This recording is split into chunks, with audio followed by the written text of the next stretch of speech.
Hello friend, নমস্কার সবাইকে। আজকে আবারও চলে আসলাম নতুন একটা ব্লগ নিয়ে। ব্লগটা একটু অন্যরকম। আমি নপড়া থেকে খুলনায় শিফট করছি।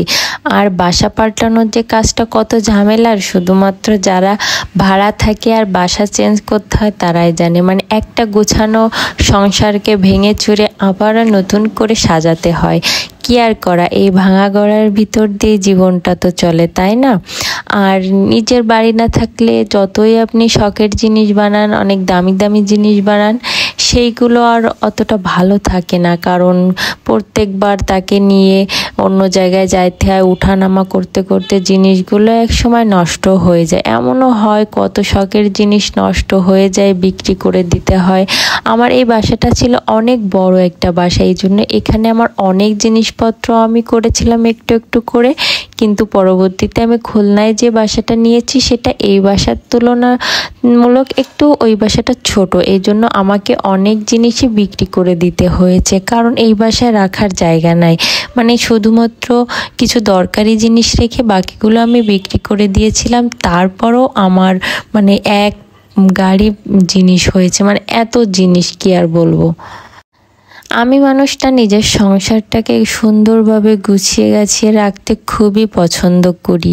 মানে প্রত্যেকটা জিনিস খুব সুন্দরভাবে বা খুব আমার যে জিনিসটা পছন্দ হয় সেই জিনিসটাই কিনতেই আমি পছন্দ করি। সেটা যত দামই হোক না কেন, আমি দামের দিকে তাকাই না। কারণ আমার কথা হলো, আমার পছন্দের জিনিস আমাকে নিতে হবে। কারণ আমি যদি কালকে মারা যাই, আমার স্বপ্নগুলো ইচ্ছাগুলো তো এভাবেই থেকে যাবে। এই জন্য আমি আমার নিজের মনের ইচ্ছা আর স্বপ্নকে বেশি গুরুত্ব দিই।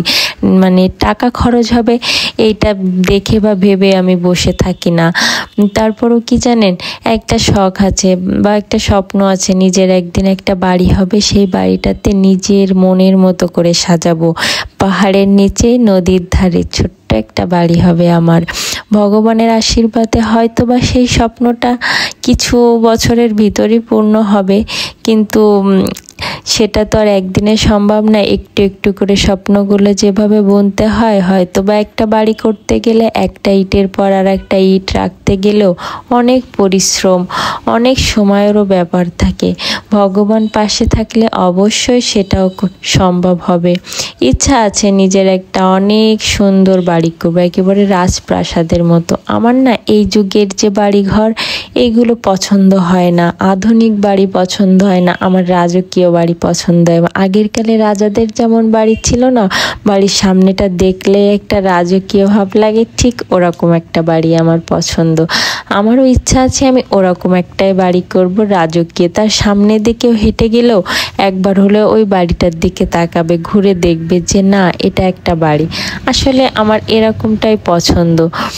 আমি দেখি কতদূর কি করতে পারি, আর ভগবানের আশীর্বাদ থাকলে খুব দ্রুতই হয়তো বা করতে পারবো।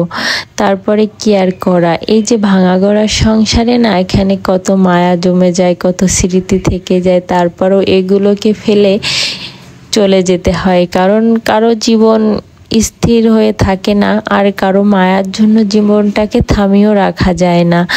আসলে কর্মের জন্য মানুষের কত জায়গায় না যেতে হয়, কত দূর দূরান্তে।